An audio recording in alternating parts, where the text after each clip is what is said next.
اچانک اوپر سناٹا طاری ہو گیا، لوگوں نے ٹارچیں بجھا دیں، پھر بھاگتے قدموں کی آوازیں سنائی دیں۔ تب مجھے حقیقی صورتحال کا ادراک ہوا۔ میں انہیں دکھائی نہیں دے رہا تھا۔ ان کی سراسیم کی بھی برحق تھی۔ اس نامعقول دوا نے مجھے تباہ کرنے میں کوئی کسر نہیں چھوڑی تھی۔ عجیب بے بسی کا عالم تھا۔ میں از خود اس گڑھے سے نکل نہیں سکتا تھا۔ بہت دیر گزر گئی، کوئی اس گڑھے کی طرف نہیں آیا۔ میں حسب توفیق اور حت المقدور چیخو پکار کرتا رہا، لیکن محلے والوں کو تو جیسے سانپ ہی سونگ گیا تھا۔ کافی دیر کے بعد قدموں کی آہٹیں پھر سے ابھریں۔ اس کے ساتھ ہی میں نے پھر سے چیخنا چلانا شروع کر دیا۔ میری آواز کے ساتھ ہی آہٹیں پھر سے دور ہونے لگیں۔ البتہ ایک ٹارچ کی روشنی گڑھے میں در آئی۔ اس کے ساتھ ہی ایک کرخت آواز گونجی، کون ہے مردود؟ خلق خدا کو کیوں پریشان کرتا ہے؟ ارے صاحب، میں تو خلق خدا سے زیادہ خود پریشان ہوں، میں نے چیخ کر کہا۔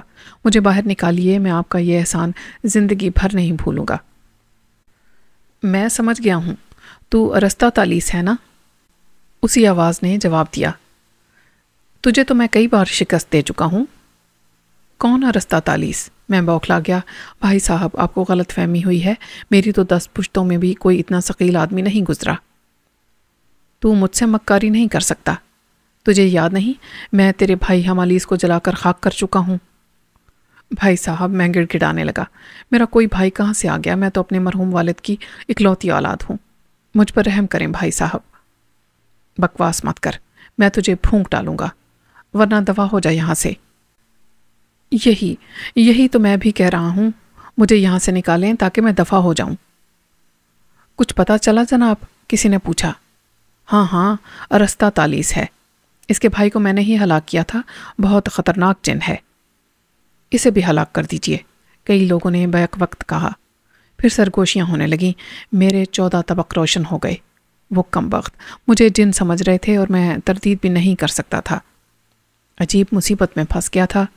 پھر ایک اور مصیبت ٹوٹ پڑی۔ اچانک ہی مجھ پر پتھر برسنے لگے۔ پہلا پتھر میرے کندھے پر پڑا۔ میں نے بمشکل اپنی چیخ روکی۔ اب تو میری آواز بھی میرے لیے خطرناک ثابت ہو سکتی تھی۔ دوسرا پتھر کمر پر لگا۔ مجھے یوں لگا جیسے میرے جسم میں دراڑیں پڑ گئی ہوں۔ پتھر کے ساتھ ساتھ وہ شخص کچھ عجیب الفاظ بھی بول رہا تھا۔ شاید وہ کوئی عامل تھا اور مجھ سے نمٹنے کے لیے وظیفہ پڑھ رہا تھا۔ میں دم سادھے گھڑے کی ایک دیوار سے چپکا کھڑا رہا۔ بول، موجود ہے یا چلا گیا؟ عامل نے دھاڑتے ہوئے کہا۔ میں خاموش رہا۔ میں نے تو سانس تک روک لی تھی۔ ایسا لگتا ہے بھاگ گیا، کسی نے تبصرہ کیا۔ اجی میں تو بڑوں کو دیکھ چکا ہوں۔ کیا بات ہے آپ کی حضرت، آپ کے سامنے بھلا کون ٹھہرے گا؟ کسی نے عامل صاحب کو مکھن رسید کیا۔ اب بہتر یہی ہے کہ اس گھڑے کو بھروا دیا جائے، کسی نے مشورہ دیا۔ میرے رونگٹے کھڑے ہو گئے۔ زندہ درگور ہونے کا تصور ہی میرے لیے بھیانک تھا، لیکن خدا کا شکر ہے کہ وہاں پر کچھ لوگ اختلاف کرنے والے بھی موجود تھے۔ بہرحال سب اس پر متفق ہو گئے کہ یہ کام صبح میں کیا جائے گا۔ پھر وہ سب چلے گئے۔ ان کے جاتے ہی میری جان میں جان آ گئی۔ میں نے گڑھے سے نکلنے کی بے سود کوشش شروع کر دی۔ گڑھا کافی گہرا تھا اور اس کی دیواروں پر پلاسٹر بھی کیا جا چکا تھا، لہٰذا قدم جمانے کا تو سوال ہی پیدا نہیں ہوتا تھا۔ مہلت صرف رات بھر کی تھی اور غائب حالت میں کوئی بھی میری مدد نہیں کر سکتا تھا۔ میں نے دل ہی دل میں بانوں کو برا بھلا کہنا شروع کر دیا۔ وہ رات میری زندگی کی سب سے خوفناک رات تھی۔ ہر طرف سناٹا تھا، ہر طرف تاریکی تھی۔ سامعین، اسی کے ساتھ اختتام کرتے ہیں آج کی قسط کا۔ امید ہے آپ کو پسند آ رہی ہوگی۔ اپنی رائے کا اظہار اپنے کمنٹس میں ضرور دیجیے گا، مجھے انتظار رہے گا۔ ملتے ہیں نئی قسط کے ساتھ، تب تک کے لیے اللہ حافظ۔